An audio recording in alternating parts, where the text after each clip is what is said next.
আসসালামু আলাইকুম। আমন্ত্রণ জানাচ্ছি জাগো টিভিতে। আপনাদের সাথে আছি মমতাজ শাহিন রুম্পা। শুরুতেই জানাবো আপডেট। যুদ্ধে বিজয়ের শেষ হাসি হাসবে খামেনি, ছেড়ে দেবে না ইরান। ইরানের শক্তির সামনে যুক্তরাষ্ট্র পশ্চিমারা অসহায়, ইরানিদের বার্তা। যুক্তরাষ্ট্রের চাপ ইরানকে আরও বেশি শক্তিশালী করছে। ইরানি ক্ষেপণাস্ত্র ভূপাতিত করার পুরস্কার পেল মার্কিন রণতরী আলিবার্গ। পাকিস্তানের মসজিদে বোমা হামলায় পুতিনের শোক, সন্ত্রাসবাদ দমনের সহায়তার প্রস্তাব। যুক্তরাষ্ট্রের সবচেয়ে নিকৃষ্ট অপরাধীদের তালিকায় 89 ভারতীয়। আসামের মুখ্যমন্ত্রীকে 2 টাকা ভিক্ষা দিতে চাইলেন ওয়াইসি। শুনছিলেন সংবাদ শিরোনাম, এবার বিস্তারিত। যুদ্ধে বিজয়ের শেষ হাসি হাসবে খামেনি, ছাড় দেবে না ইরান। উত্তপ্ত পারস্য উপসাগর ও সংলগ্ন অঞ্চলে সর্বত্র একটি বার্তা, ইরান এক চুলো ছাড় দেবে না এবং সর্বোচ্চ নেতা আয়াতুল্লাহ আলী খামেনির নেতৃত্বে যুদ্ধ শুরু হলে বিজয়ের শেষ হাসি তেহরানি হাসবে। এই মনোভাব ইরানের সামরিক প্রস্তুতি, কৌশলগত অবস্থান এবং সর্বশেষ রুশ চীনা সমর্থনের মধ্য দিয়ে স্পষ্টভাবে ফুটে উঠেছে। এমনকি যুক্তরাষ্ট্রের মতো পরাশক্তির বিরুদ্ধেও ইরান যুদ্ধকে একটি অস্বস্তিকর এবং অকল্পনীয় মূল্যের সংঘর্ষে রূপ দিতে দৃঢ় প্রতিজ্ঞ। ইরান এককভাবে প্রচলিত যুদ্ধে মার্কিন বাহিনীর মুখোমুখি হবে না, বরং হাজার হাজার স্বল্প মূল্যের ড্রোন, ক্ষেপণাস্ত্র, ঘোস্ট বোর্ড এবং আঞ্চলিক মিলিশিয়াদের নেটওয়ার্কের মাধ্যমে শত্রুকে এমন এক যুদ্ধে জড়াবে যেখানে প্রতিটি মার্কিন জাহাজ বা বিমান ধ্বংস হবে বিশাল আর্থিক এবং মনস্তাত্ত্বিক ক্ষতির বিনিময়ে। ইরানের কাছে এমন ক্ষেপণাস্ত্র রয়েছে যা হাজার হাজার কিলোমিটার দূরে লক্ষ্য ভেদ করতে পারে, ভূগর্ভস্থ বাংকার ধ্বংস করতে পারে এবং সরাসরি উপসাগরীয় মার্কিন ঘাঁটিগুলোকে হুমকির মুখে ফেলেছে। তারা যুদ্ধের গণিত পাল্টে দিয়েছে। মার্কিন আক্রমণ যতই শক্তিশালী হোক, প্রতিশোধের পাল্টা ঘাত হবে এতটাই বিধ্বংসী যে ওয়াশিংটনকে শুরু থেকেই দ্বিতীয়বার ভাবতে হবে। এছাড়াও রয়েছে শক্তিশালী মিত্র জোট। রাশিয়ার সরাসরি নৌ মোতায়েন এবং চীনের কূটনৈতিক সামরিক সমর্থন ইরানের পেছনে দুটি পরাশক্তিকে দাঁড় করিয়েছে। এটি ইঙ্গিত দেয় যে ইরানে হামলা মানে শুধু ইরানের সাথে নয়, বরং একটি বৃহত্তর বৈশ্বিক ক্ষমতার লড়াইয়ের মুখোমুখি হওয়া। এদিকে লেবাননের হিজবুল্লাহ, ইয়েমেনের হুথি, ইরাকের বিভিন্ন মিলিশিয়া, এই প্রতিরোধ অক্ষ এর সদস্যরা ইরানের পাশাপাশি যুদ্ধে ঝাঁপিয়ে পড়বে বলে প্রতিশ্রুতিবদ্ধ। ফলে সংঘাত মুহূর্তে কয়েকটি ফ্রন্টে ছড়িয়ে পড়বে। ইরানের সর্বোচ্চ নেতার দপ্তর থেকে সম্প্রতি দেওয়া এক ভাষণে স্পষ্ট করা হয়েছে, আমাদের শত্রুরা জানে যে আমরা শান্তি চাই, কিন্তু আমাদের সার্বভৌমত্ব, স্বাধীনতা এবং জাতীয় মর্যাদার বিরুদ্ধে যে কোনো হুমকির মোকাবেলা আমরা লাখো শহীদের রক্তে সিক্ত মাটিতে দাঁড়িয়ে করব। আমরা আমাদের প্রতিরক্ষা শক্তি নিয়ে সন্তুষ্ট এবং আমরা বিজয়ী হব ইনশাআল্লাহ। ওয়াশিংটনের সামনে এখন সবচেয়ে বড় চ্যালেঞ্জ হলো এই অস্বস্তিকর যুদ্ধের সম্ভাব্য মাত্রা এবং দীর্ঘস্থায়ী ক্ষয়ক্ষতি। পেন্টাগনের গোপন মূল্যায়নে স্বীকার করা হয়েছে ইরানের বিরুদ্ধে দ্রুত সহজ বিজয়ের কোনো নিশ্চয়তা নেই। বিপরীতে এটি একটি দীর্ঘ, রক্তক্ষয়ী, অর্থনৈতিকভাবে বিপর্যয়কর সংঘর্ষে রূপ নিতে পারে যা মার্কিন বৈশ্বিক অবস্থানকে দুর্বল করবে। সামরিক বিশ্লেষক ডক্টর নেগার মোরতাদ বলেছেন, ইরানের জন্য বিজয়ের সংজ্ঞা আলাদা। তাদের লক্ষ্য যুক্তরাষ্ট্রকে পরাজিত করা নয়, বরং যে কোনো আক্রমণকে এমন ব্যর্থ ও ব্যয়বহুল করে তোলা যাতে ওয়াশিংটন নিজেই সিদ্ধান্ত নেয় যে যুদ্ধ শুরু করা ভুল ছিল। সেই অর্থে তারা ইতিমধ্যেই একটি স্তরে জিতেছে। তারা মার্কিন যুক্তরাষ্ট্রকে এতটাই ভাবিয়ে তুলেছে যে সরাসরি সামরিক পদক্ষেপ এখনো লাস্ট রিসর্ট হিসেবেই থেকে যাচ্ছে। এটি এখন স্পষ্ট যে ইরান কেবল প্রতিরক্ষামূলক অবস্থান নেয়নি, তারা একটি সক্রিয় প্রতিরোধ কৌশলে অবতীর্ণ হয়েছে। তারা বিশ্বাস করে যে সময়, ভূখণ্ড এবং জনগণের সহিংসতা তাদের পক্ষে। তাই যুদ্ধ হলে শেষ হাসি বা অন্তত শেষ রক্তক্ষয়ী মুহূর্ত ইরানের দিকেই থাকবে বলে তেহরানের বিশ্বাস অটল। ওমানের রাজধানী মাস্কাটে ইরান ও যুক্তরাষ্ট্রের মধ্যে অনুষ্ঠিত পরোক্ষ পারমাণবিক আলোচনাকে কেন্দ্র করে সামাজিক যোগাযোগ মাধ্যম এক্সে ব্যাপক প্রতিক্রিয়া দেখা গেছে। ইরানি ব্যবহারকারীরা বিভিন্ন পোস্টে বলেছেন, ইরানের পারমাণবিক সক্ষমতা ও জাতীয় শক্তির সামনে যুক্তরাষ্ট্র ও পশ্চিমা দেশগুলো কার্যত অসহায় হয়ে পড়েছে। ইরানের পররাষ্ট্রমন্ত্রীর ঘোষণা অনুযায়ী গতকাল মাস্কাটে ইরান ও মার্কিন যুক্তরাষ্ট্রের মধ্যে এই নতুন দফার পরোক্ষ আলোচনা অনুষ্ঠিত হয়।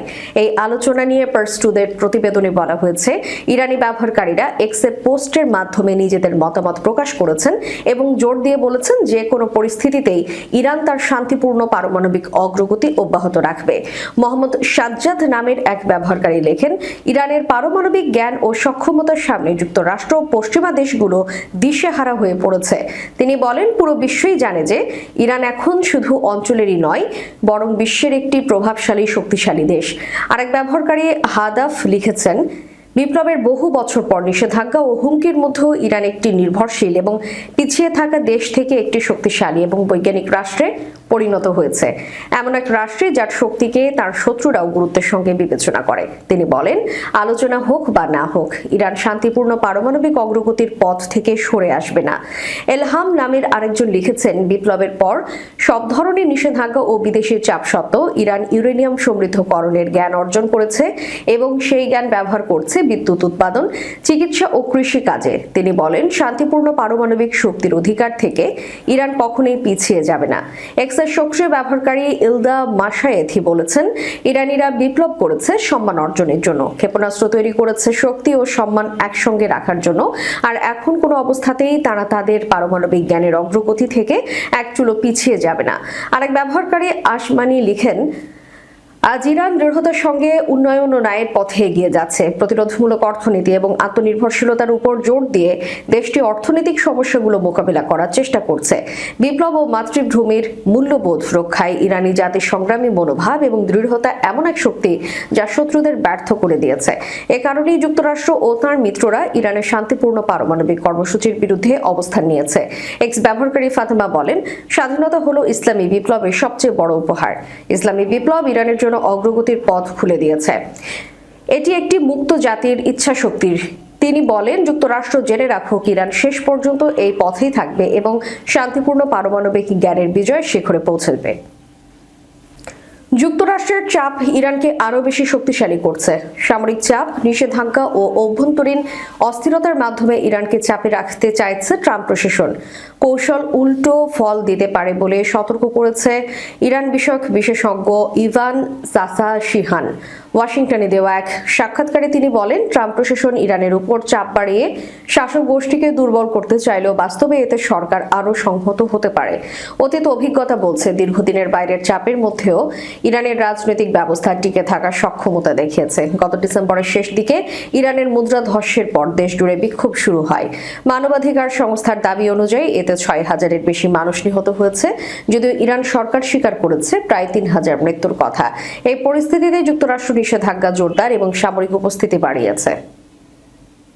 2024-25 সালে ইসরায়েল লক্ষ্য করে ছোড়া ইরানি ক্ষেপণাস্ত্র সফলভাবে ধ্বংস করার স্বীকৃতি হিসেবে মার্কিন নৌবাহিনীর ডেস্ট্রয়ার ইউএসএস আর্লি বার্ক এর ক্রু সদস্যদের সম্মানজনক আর্ম ফোর্সেস সার্ভিস মেডেল প্রদান করা হয়েছে। জাহাজের অফিসিয়াল ফেসবুক পেজে জানানো হয়, ব্যালিস্টিক ক্ষেপণাস্ত্র প্রতিরক্ষা ব্যবস্থায় অসামান্য দক্ষতা ও কার্যকর ভূমিকা পালনের জন্য এই পদক দেওয়া হলো। মার্কিন নৌবাহিনীর নীতি অনুযায়ী যারা 2024 সালের মাঝামাঝি সময় থেকে শুরু করে 2025 সালের জুনে ইরান ও ইসরায়েলের মধ্যকার 12 দিনের যুদ্ধ চলাকালীন এই রণতরীতে দায়িত্বরত ছিলেন, তারা সবাই এই পদকের জন্য যোগ্য হিসেবে বিবেচিত হয়েছেন। 1996 সালে প্রবর্তিত এই পদকটি মূলত অযুদ্ধকালীন বিশেষ অবদানের জন্য দেয়া হয়।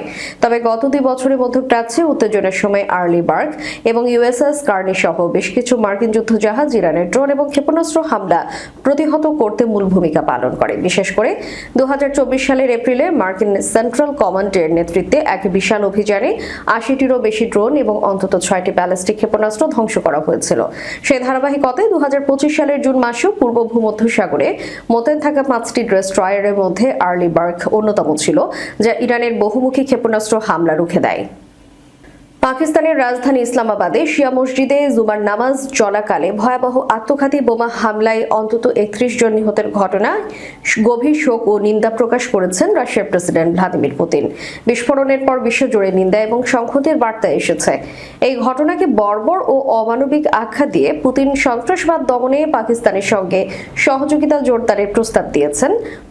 প্রেসিডেন্ট ভ্লাদিমির পুতিন পাকিস্তানের প্রেসিডেন্ট আসিফ আলী জরদারি এবং প্রধানমন্ত্রী শাহবাজ শরীফকে পাঠানো এক শোক বার্তায় এই সংহতি প্রকাশ করেছেন। পুতিন বলেন, ধর্মীয় অনুষ্ঠান চলাকালীন মানুষ হত্যা সন্ত্রাসবাদের বর্বর অমানবিক দিক। রাশিয়ার নেতা আরও বলেছেন, মস্কো সন্ত্রাস বিরোধী এলাকায় পাকিস্তানি অংশীদারদের সঙ্গে সহযোগিতা আরও সম্প্রসারণ করতে প্রস্তুত। পুতিন নিহতদের পরিবার এবং বন্ধুদের প্রতি তার আন্তরিক সহানুভূতি এবং সমর্থন জানানোরও অনুরোধ করেছেন পুতিন এবং আহতদের দ্রুত আরোগ্য কামনা করেছেন। পাকিস্তানি কর্তৃপক্ষ জানিয়েছে, ইসলামাবাদের শাহজাদ টাউন এলাকায় শিয়া মুসলিমদের উপাসনালয় ইমাম বারগাহ খাদিজাতুল কুবরাতে আত্মঘাতী বোমা হামলায় কমপক্ষে 31 জন নিহত এবং 169 জন আহত হয়েছে। ভারতের পররাষ্ট্র মন্ত্রণালয় এই বোমা হামলাকে নিন্দনীয় বলে অভিহিত করেছে এবং প্রাণহানির জন্য সমবেদনা জানিয়েছে। এদিকে নয়াদিল্লি ইসলামাবাদের ঘটনায় ভারতে জড়িত থাকার দাবি প্রত্যাখ্যান করেছে। ভারতের বিরুদ্ধে ওঠা অভিযোগগুলোকে ভিত্তিহীন এবং অর্থহীন বলে অভিহিত করেছে। এর আগে প্রধানমন্ত্রী শরীফের মুখপাত্র মোশাররফ জাইদি অভিযোগ করেছিলেন, এই হামলা ভারত পরিকল্পিত। তিনি বলেছিলেন, এ ধরনের কর্মকাণ্ড পাকিস্তানের অর্থনৈতিক পুনরুদ্ধার বা কূটনৈতিক অবস্থানকে ক্ষুণ্ণ করবে না। মার্কিন যুক্তরাষ্ট্রের ওয়ার্স্ট অব দ্য ওয়ার্স্ট অপরাধীদের তালিকায় ভারতীয় বংশোদ্ভূত 89 জনের নাম রয়েছে। যুক্তরাষ্ট্রের হোমল্যান্ড সিকিউরিটি বিভাগ চালু করা এই ডাটাবেজে প্রায় 25,000 অবৈধ অভিবাসী অপরাধীর তথ্য অন্তর্ভুক্ত করা হয়েছে। প্রেসিডেন্ট ডোনাল্ড ট্রাম্পের অভিবাসন বিরোধী কঠোর অভিযানের অংশ হিসেবে মার্কিন ইমিগ্রেশন অ্যান্ড কাস্টমস এনফোর্সমেন্ট এবং ইউএস কাস্টমস অ্যান্ড বর্ডার প্রোটেকশনের হাতে গ্রেফতার ও পরে দণ্ডিত হওয়া খুনি, যৌন অপরাধী ও মাদক পাচারকারীদের সেই তালিকায় রাখা হয়েছে। সবার জন্য উন্মুক্ত এই ডাটাবেজে দণ্ডিত ব্যক্তিদের নাম, ছবি, অপরাধের বিবরণ এবং জাতীয়তা প্রকাশ করা হয়। সামাজিক যোগাযোগ মাধ্যম এক পোস্টে ডিএইচএস জানায়, আমেরিকানরা যেন দেখতে পারেন আমরা কোন কোন অবৈধ অভিবাসী অপরাধীকে গ্রেফতার করেছি, তারা কি অপরাধ করেছে এবং কোন কোন সম্প্রদায় তাদের সরানো হয়েছে এই উদ্দেশ্যে। এই ওয়েবসাইটটি চালু করা হয়েছে। ডিএইচএস আরও জানায়, ডাটাবেজে গ্রেফতার হওয়া 25,000 ব্যক্তির তথ্য রয়েছে। সংস্থাটি বলেছে, এই দানবরা আমাদের সম্প্রদায়গুলোকে আতঙ্কিত করেছে। এদের প্রত্যেককে দেশ থেকে উৎখাত না করা পর্যন্ত আমরা থামছি না। যারা আইনগতভাবে আমাদের দেশে বসবাসের অনুমতি পায়নি, তাদের দ্বারা আমেরিকানদের ক্ষতিগ্রস্ত হওয়া কাম্য নয়। নির্বাচনী প্রচারণের সময় অবৈধ অভিবাসন দমনের প্রতিশ্রুতি দিয়েছিলেন ট্রাম্প। দ্বিতীয় মেয়াদের শুরুতেই যুক্তরাষ্ট্রে বিদেশিদের প্রবেশাধিকার সম্পর্কিত একাধিক নির্বাহী আদেশ জারি করেন তিনি। ভারতে মুসলিম নিপীড়ন এবং বৈষম্যের ঘটনায় ব্যাপক বিতর্কের মধ্যেই নতুন করে আলোচনায় এসেছেন আসামের মুখ্যমন্ত্রী হেমন্ত বিশ্ব শর্মা। রাজ্য সরকারের প্রধান হয়েও একটি বিশেষ ধর্মের লোকদের প্রতি দ্বিচারিতার ঘোষণা দেওয়ায় বইছে সমালোচনার ঝড়। এর কড়া জবাব দিয়েছেন দেশটির অল ইন্ডিয়া মজলিস ইত্তেহাদুল মুসলিমিন বা মিমের প্রধান ব্যারিস্টার আসাদুদ্দিন ওয়াইসি। তিনি বলেন, এদেশের সংবিধান সবাইকে সমান অধিকার দিয়েছে। আসামে বিধানসভা নির্বাচনের দামামা বাজতেই মুখ্যমন্ত্রী হেমন্তের রোষানলে পড়েছে মিয়া সম্প্রদায়। সম্প্রতি মুখ্যমন্ত্রী ঘোষণা দেন, যতদিন তিনি আসামের মাসনাদে থাকবেন ততদিন মিয়াদের দুর্ভোগ কাটবে না। এমনকি তাদের আসাম ছেড়ে চলে যাওয়ার বার্তাও দিয়েছেন তিনি। হেমন্তের বিতর্কিত মন্তব্যের তীব্র সমালোচনা করেছেন ব্যারিস্টার ওয়াইসি। নিজামাবাদে এক জনসভায় তিনি বলেন, তিনি যদি কোনো অটো চালক মিয়া মুসলিম হয় তাহলে তাকে কম ভাড়া দিতে হবে। যদি ভাড়া হয় 5 টাকা তাহলে তাকে দিতে হবে 4 টাকা। হেমন্ত, আমি আপনাকে 2 টাকা দেব, আপনি কি নেবেন? তিনি আরও বলেন, আমি জানি আপনি 2 টাকা ভিক্ষা চাইছেন, আমি কি আপনাকে এই টাকা পাঠাবো? ভারতের সংবিধান সবাইকে সমান অধিকার দিয়েছে, কিন্তু মুখ্যমন্ত্রী হেমন্ত মিয়া মুসলিমদের প্রতি বৈষম্য করছেন। ব্যারিস্টার ওয়াইসি বলেন, আপনি প্রধানমন্ত্রী বা মুখ্যমন্ত্রী যাই হন না কেন, বৈষম্য করা উচিত নয়। কিন্তু তিনি বলছেন, আমরা মিয়াদের সঙ্গে এটি করব, ভোট দিতে বাংলাদেশে যাও, আপনি ঠিক কি করতে চান? সম্প্রতি নির্বাচনে এক জনসভায় মুখ্যমন্ত্রী হেমন্ত বলেন, এই মিয়ারা আসলে বাংলাদেশের বাসিন্দা, খুলনা অঞ্চল থেকে তারা আসামে অনুপ্রবেশ করেছে। তিনি বলেন, আমি জানি মিয়ারা আমাদের ভোট দেবে না, তাদের উচিত বাংলাদেশে গিয়ে ভোট দেওয়া। সরকার যদি মিয়াদের জন্য সমস্যা তৈরি করে তবেই তারা আসাম ছেড়ে চলে যেতে বাধ্য হবে। শেষ করার পূর্বে সংবাদ শিরোনামগুলো জানাবো আরো একবার। যুদ্ধে বিজয়ের শেষ হাসি হাসবে খামেনি, ছেড়ে দেবে না ইরান। ইরানের শক্তির সামনে যুক্তরাষ্ট্র পশ্চিমারা অসহায়, ইরানিদের বার্তা। যুক্তরাষ্ট্রের চাপ ইরানকে আরও বেশি শক্তিশালী করছে। ইরানি ক্ষেপণাস্ত্র ভূপাতিত করার পুরস্কার পেল মার্কিন রণতরী আলিবার্গ। পাকিস্তানের মসজিদে বোমা হামলায় পুতিনের শোক, সন্ত্রাসবাদ দমনে সহায়তার প্রস্তাব। যুক্তরাষ্ট্রের সবচেয়ে নিকৃষ্ট অপরাধীদের তালিকায় 89 ভারতীয়। আসামের মুখ্যমন্ত্রীকে 2 টাকা ভিক্ষা দিতে চাইলেন ওয়াইসি। এতক্ষণ আমাদের সাথে থাকার জন্য ধন্যবাদ। আল্লাহ হাফেজ।